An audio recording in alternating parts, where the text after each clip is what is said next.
सियावर रामचंद्र की जय। श्री रामानंद भगवान की जय। श्री राधे राधे। भक्तों,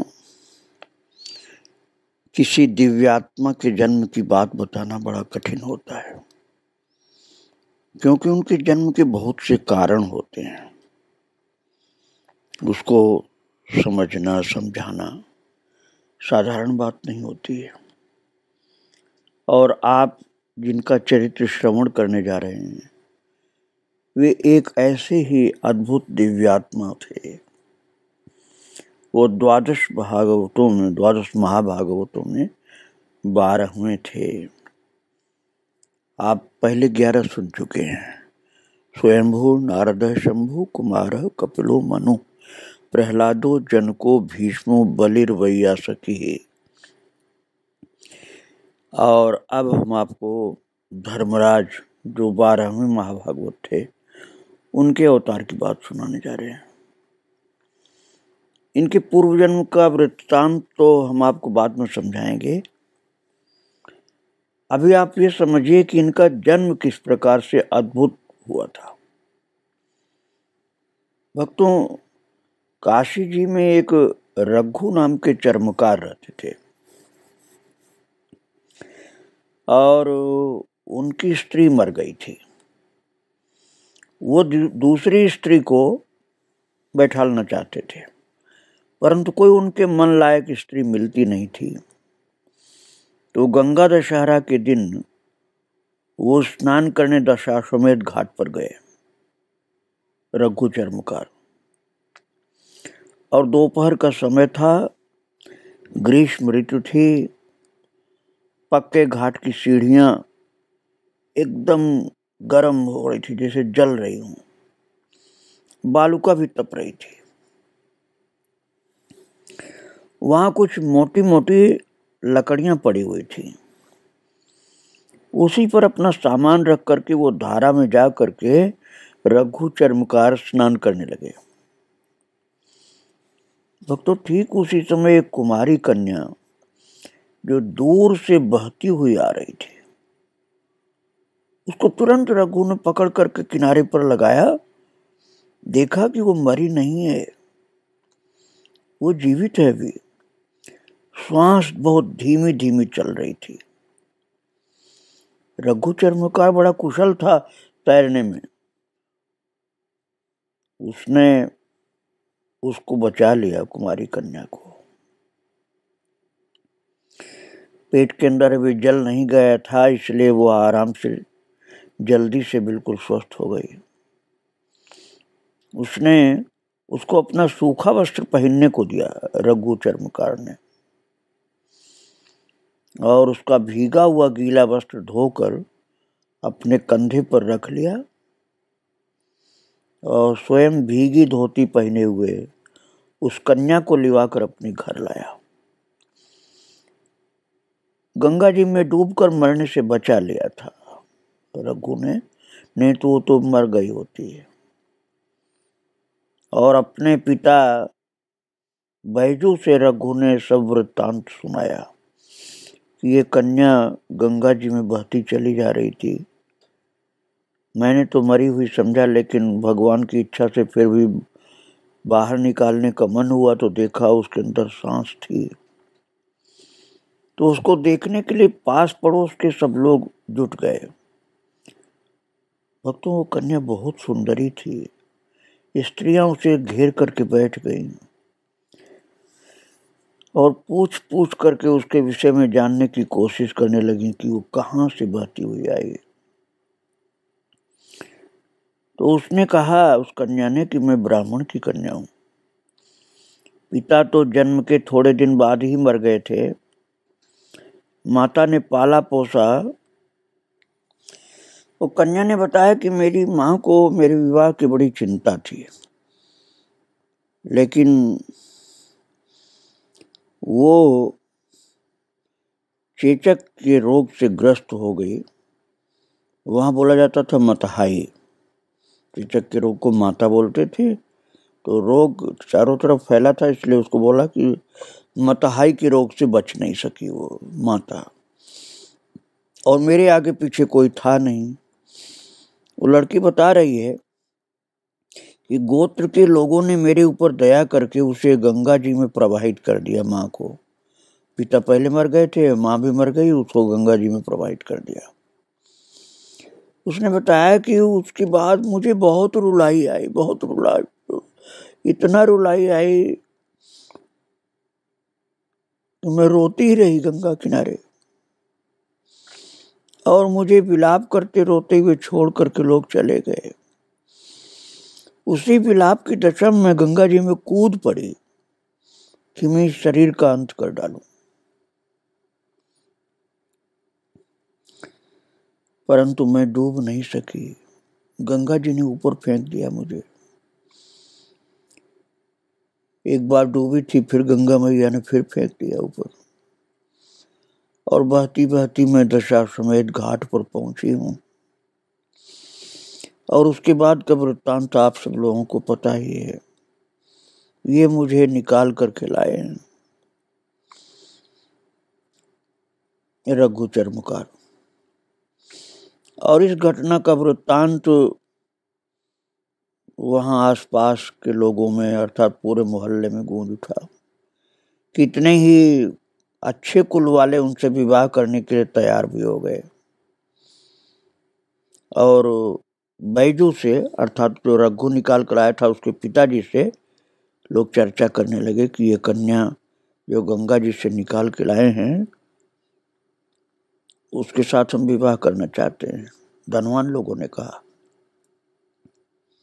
उसने कहा कन्या स्वयंवर है, अर्थात रघु के पिता बैजू ने कहा कि कन्या अपने मन से विवाह करेगी, जिससे चाहेगी विवाह करेगी, मैं इस बारे में कुछ नहीं कर सकता। मैं उसको ऐसा कुछ नहीं बोलूंगा कि किससे विवाह करो। अब लोग कन्या की ओर झुके उससे बात करने के लिए।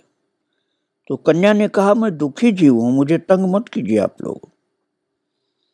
जिसने मेरे तन को, मेरे अंगों को देखा है, जल से निकालने के लिए इतनी मेहनत किया है, मेरे प्राणों की रक्षा की है, उसको छोड़ करके मैं किसी दूसरे को वरण नहीं कर सकती। मैं तो मर चुकी थी एक तरह से, उन्होंने ही मुझे जीवन दान दिया जल के अंदर से निकाल कर। मैं अब उनको छोड़ करके कहीं नहीं जाऊंगी, आप लोग मुझे तंग मत करिए, मैं दूसरे से विवाह नहीं कर सकती। ये जो नहीं स्वीकार करेगा तब मैं आजन्म कुमारी रह जाऊंगी, लेकिन विवाह दूसरे से नहीं करूंगी। इस उत्तर को सुन करके लोग चुप रह गए। बैजू ने अपने पुत्र को एकांत में बुला करके परामर्श किया। बाप बेटे की आपस की बतकही में अर्थात चर्चा में तय हुआ कि बिरादरी की पंचायत से इसका निर्णय कराया जाए। यदि कोई कार्य बिना पंच की आज्ञा के किया जाएगा तो अपनी जाति के लोग बहिष्कृत कर देंगे हमको और दंड भी दे सकते हैं। इसलिए कुछ दिनों के अनंतर बैजू ने पंचायत बटोरी। भिन्न भिन्न स्थानों के चौधरी एकत्र हुए, खान पान हुआ। चौपाल में टाट बिछे पंच लोग निर्णय करने को बैठे, और भक्तों पुरानी घटना जो भागवत जी के 9वें स्कंद में है, शर्मिष्ठा और देवयानी की, उस कथा की चर्चा लोगों ने की और कहा कि विशेष अवस्था में ऐसा पहले भी हुआ है। तो यदि रघु उस स्त्री का पानी ग्रहण करें तो कोई अनुचित नहीं। बात ये थी भक्तों कि वो कन्या ब्राह्मण की थी, और उस कन्या ने कह दिया था कि जिसने मेरे शरीर को जल में से निकाला है, उस अवस्था में जब मेरे वस्त्र लगभग शरीर के हट चुके थे, तो मेरे शरीर को उन्होंने बचाया है और छुआ भी है, मैं उसी से विवाह करूंगी। अब वो सोच रहे थे कि हम तो चर्मकार हैं। रघु सोच रहे थे कहीं हमारे साथ ऐसा न हो कि जात बिरादरी से हमको बाहर कर दिया जाए, नाराज हो जाए लोग, इसलिए पंचायत बुलाई गई थी। तो महाराज ययाति ने जैसे विवाह किया था, कुआं में गिरी हुई कन्या को निकाल करके, जो कि ब्राह्मणी थी, वो ब्राह्मण पुत्री थी और ययाति क्षत्रिय थे। तो भागवत जी की उस प्रसंग को सुना करके पंचों ने कहा कि विशेष आपत्ति काल में ऐसा विवाह हो सकता है, इसमें कोई अनुचित बात नहीं है।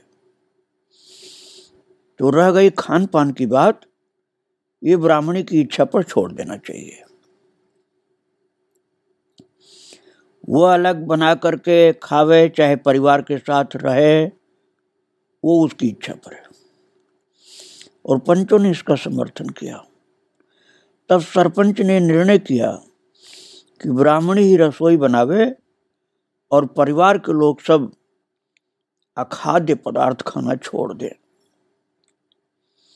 अर्थात रघु और उसके पिता बैजू, ये लोग जो कुछ गंदा खान पान करते वो सब छोड़ दें, क्योंकि अब एक ब्राह्मण कन्या से शादी रघु की हो रही है, तो सात्विक भोजन ही पूरे परिवार के लोग करें, जिससे उसका भी धर्म भ्रष्ट न हो। तो इस निर्णय को सब लोगों ने पसंद किया और इसी के अनुसार कार्य हुआ। वर्ष भर बीतते ब्राह्मणी ने एक पुत्र को प्रसव किया है और उसके उत्पन्न होते ही भक्तों महाराज एक आकाशवाणी सुनाई पड़ी है। सब चकित रह गए कि आकाश में कौन बोल रहा है। आकाशवाणी भी एक दो शब्द की नहीं थी। वहां पढ़े लिखे लोग बहुत कम थे, वो घबरा उठे सुन करके। आकाशवाणी में बोला जा रहा था, अर्थात आवाज आ रही थी, धर्मराज यमराज महाभागवत परोपकारी, श्वेत मेत कला पांच वैद्य स्नायुधारी, तीन लोक रहित शोक कपिल ब्रह्मचारी, आयो है तारण जग मोह तिमिरहारी। महाराज इतनी लंबी आकाशवाणी सुन के घबरा उठे सब, ये कैसी आकाशवाणी हुई है।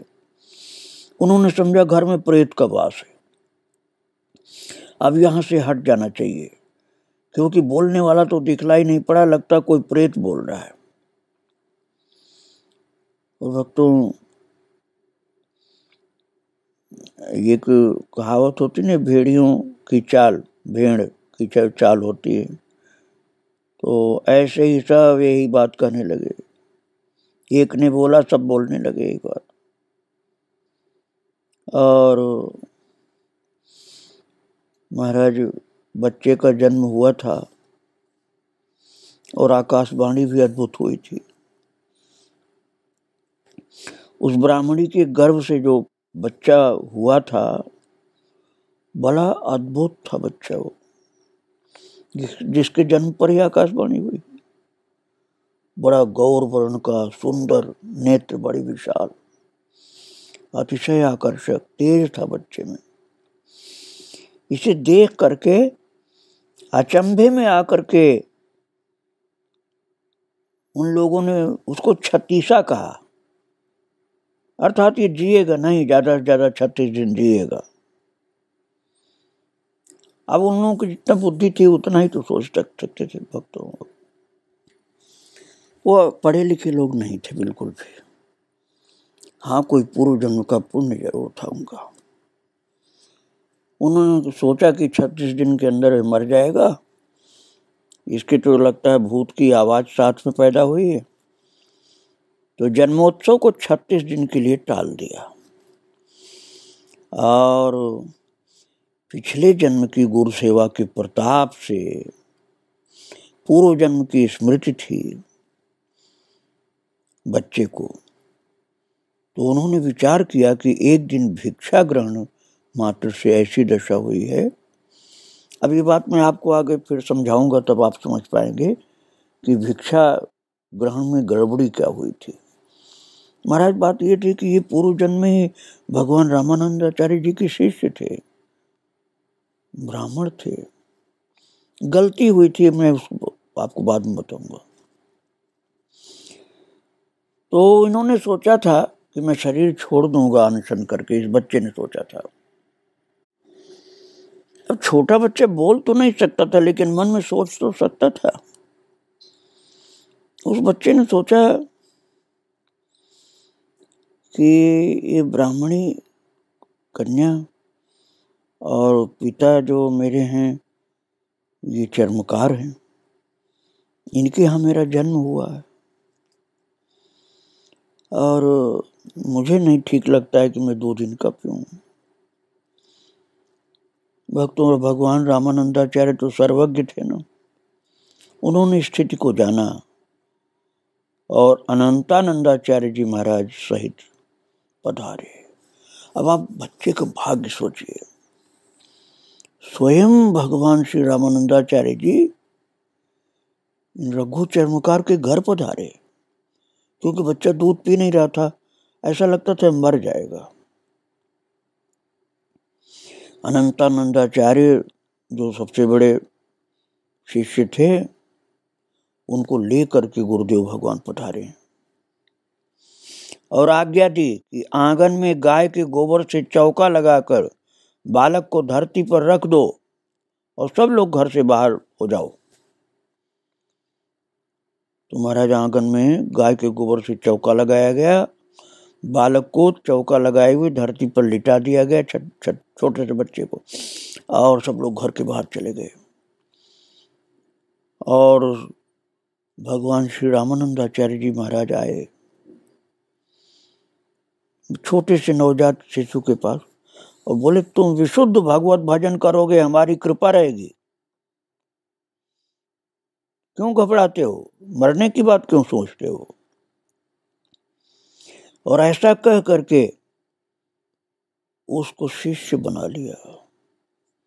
तो छोटे से बच्चे को जो धरती पर लेटा हुआ था, अभी बैठ भी नहीं सकता था, उसको गुरुदेव भगवान ने मंत्र दिया, शिष्य बनाया और चरणोदक प्रदान किया है और मात्र दुग्ध पान करने की आज्ञा दी है। कहा है कि माता का दूध पियो, मेरी आज्ञा है, तुम घबराओ नहीं पिछले जन्म की बातों को सोच करके। सबने महाराज अपने भाग्य की सराहना की कि जो बड़े बड़े राजाओं के यहाँ भी कभी नहीं जाते हैं, वे हमारी गरीब की झोपड़ी में आए, भगवान रामानंदाचार्य जी, और कृतज्ञता पूर्वक गोरोचन भेंट करके स्वामी जी को विदा किया। स्वामी जी के जाने पर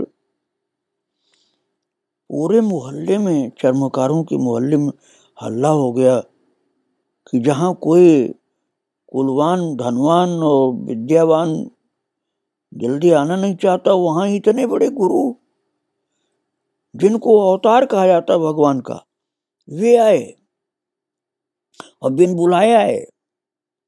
कितने कृपालु हैं कि बिना बुलाए आए और हमारे बच्चे के ऊपर कृपा की है और हमारे परिवार के ऊपर कृपा की है। और महाराज जब 36 दिन बीत गए तब जन्मोत्सव मनाया गया। पूरे मोहल्ले के लोग इकट्ठा होकर खूब नृत्य किए और जो बनता था गाय खूब, और खूब जो कुछ था उनके पास लुटाया, बड़ा उत्सव मनाया। उसी अवसर पर कुछ रंग में भंग भी हुआ। ये हुआ कि बच्चा बेहोश हो गया, बहुत झाड़ फूंक करने पर भी होश नहीं आया। ठीक उसी समय जगत गुरु भगवान श्री रामानंदाचार्य जी महाराज के भेजे हुए अनंतानंद जी आ गए। उन्होंने बच्चे के ऊपर हाथ फेर दिया, उसने आंखें खोल दी। तब स्वामी जी ने मां के दूध में किसी औषधि रस का सम्मिश्रण किया है और उसको पिलाया गया। बच्चा तुरंत ठीक हो गया। भक्तों, इस प्रकार से गुरुदेव भगवान बच्चे का ख्याल रखते थे। जब बच्चा 4 वर्ष का हुआ, और दूसरे बच्चों के साथ खेलने लगा, तब जहाँ और लड़के खेल खेल में घरौंदा बनाते थे, घर बनाते गिराते थे, वहाँ ये बच्चा शिवालय बनाता था। मतलब और बच्चे तो खेल कूद में घर बनाते रहते हैं मिट्टी का और बिगाड़ते रहते हैं, तो ये बच्चा घर नहीं बनाता था, ये शिवालय बनाता था, मंदिर बनाता था। और उसकी इस धार्मिक प्रवृत्ति को देखकर रघु चर्मकार और उनके पड़ोसी लोग सब आश्चर्य करते थे कि ये बच्चा जब देखो मंदिर बनाता रहता है। इसलिए उसका नाम रख दिया भगत जी। लोगों ने उस बच्चे का नाम भगत जी रख दिया। एक दिन किसी पर्व पर लोग गंगा स्नान को गए, तो भगत जी को भी साथ में लेते गए। उस दिन बड़ा उत्साह उसके अंदर पैदा हुआ, बच्चे के अंदर बड़ा खुश, हंसता था, कूदता था। गंगा जी वहां से कुछ दूर पर थी और मतलब बिल्कुल पास में नहीं थी, थोड़ा दूर थी, तब भी वो पैदल चलता हुआ भागता हुआ गया। जब घाट पर पहुंचा तब लोगों को नहाते देखकर वो भी कपड़ा पहने पहन गंगा जी में घुस गया। छोटा बच्चा था, 4 साल का, लेकिन घुस गया गंगा जी में और लोग उसको पकड़कर धार से निकाल लाए। और आश्चर्य की बात ये देखी गई कि कई बार डुबकी खाने पर भी उस बालक के वस्त्र का एक कोना भी भीगता नहीं था। वो गंगा जी की कृपा का प्रत्यक्ष नमूना बन गया कि उसके कपड़े का कोई धागा भी नहीं भीग रहा, जबकि डुबकी लगा के निकलता है। और एक बार नहीं, कई बार डुबकी लगाया, निकला, लेकिन कपड़ा ज्यों करते हो सूखा। वहां से उसकी माता फिर गोद में उठाकर उसको ले आई। बड़ा चमत्कार उस बच्चे में दिखलाई पड़ने लगा। भक्तों, बच्चा तो पूर्व जन्म का भक्त था। मैं पूर्व जन्म की बात आपको सुनाऊंगा बाद में। अभी इस समय जो बच्चे की बात मैं आपको सुना रहा हूँ, उस समय चर्मकारों के कुलदेव एक थे राह बाबा, उनकी पूजा हो रही थी। 7 वर्ष का बच्चा हो जाए तब होती थी पूजा। तो एक खंडक लंबा खोदा जाता था, उसमें अग्नि प्रज्वलित की जाती थी। जिस व्यक्ति में राह बाबा का आवेश होता था उसको उस जलते हुए अग्नि को पार करना होता था। लोग बाजा बजाते थे और गाते रहते थे। और बालक भगत जी, अब भगत जी नाम पड़ गया था बच्चे का, तो बालक भगत जी चुपके से गोद से खिसक कर उस खंडक के पास पहुंच गया और भावुकता के साथ अग्नि में प्रवेश कर गया। और देखते ही हाहाकार मच गया, अरे बच्चा जला, बच्चा जला। चारों ओर से आवाज आने लगी, बच्चा तो आग में घुस गया। परंतु महाराज उस धधकती हुई ज्वाला माला में प्रवेश करके उसे बचाने का साहस किसी को नहीं हो रहा था और बच्चा आग में घुस गया था। सब लोग तमाशा देख रहे थे, कुछ लोग तो रो रहे थे, परंतु बच्चा उस ज्वाला माल से निकलने पर भी बिल्कुल सुरक्षित था। भक्तों, आश्चर्य की बात यह थी कि इतनी भारी आग के ढेर में से बच्चा चलता हुआ निकला आराम से, लेकिन अग्निदेव ने उसका एक बाल भी नहीं जलाया। भगत जी नाम के बच्चे को वही आगे चल के रैदास जी बनेंगे महाराज, धर्म के अवतार हैं। उनके कपड़े का कोई एक धागा भी नहीं जला उस धधकती आग में भी, न उनके शरीर का कोई एक रोया अर्थात बाल भी नहीं जला। सबको बड़ी खुशी हुई, लेकिन आश्चर्य बहुत हुआ। आनंद पूर्वक, वो 7 वर्ष का बच्चा हुआ है, तो आनंद पूर्वक जो पूजा होनी थी सब संपन्न हुई। उस दिन बहुत लोगों ने पूजा देखने के लिए भिन्न भिन्न स्थानों से जो आए थे, वो बच्चे को वस्त्र प्रदान किए और सब लोग बड़ा प्यार किए और लोग आश्चर्य की दृष्टि से देखते थे। अब आप ये ध्यान रखना कि बच्चा कितना ही दिव्य हो, लेकिन जिस घर में रहता था, अर्थात उसके जो पिता थे, माता तो ब्राह्मण कन्या थी, लेकिन पिता तो रघु चर्मकार थे ना, तो वहां चमड़े का व्यवसाय होता था, पैतृक व्यवसाय था उनका। इसलिए बच्चे को वही सिखाना शुरू किया था। मैंने इनकी बचपन की बात सुनाई आपको। अब मैं पिछले जन्म की बात आपको कल सुनाऊंगा। आज इन दैवी बालक, जिनका नाम रैदास था, रविदास भी था, रमादास भी था, आज दिव्य बालक धर्मावतार भगवान रामानंदाचार्य के शिष्य, जो आगे चल के मीराबाई के गुरु बनेंगे, जो गुरुदेव के पिछले जन्म के शिष्य थे और अब भी उनके शिष्य बन गए।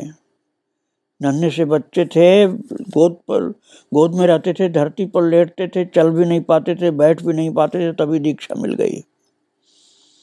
गुरुदेव भगवान और सब संतों को प्रणाम करके आज यही वाणी को विराम दे रहा हूँ। आगे का चरित्र फिर आगे आप श्रवण करेंगे और पिछले जन्म की बात भी मैं सुनाऊंगा। श्री राधे राधे, जय श्री राधे राधे। सियावर रामचंद्र की जय, श्री रामानंद भगवान की जय।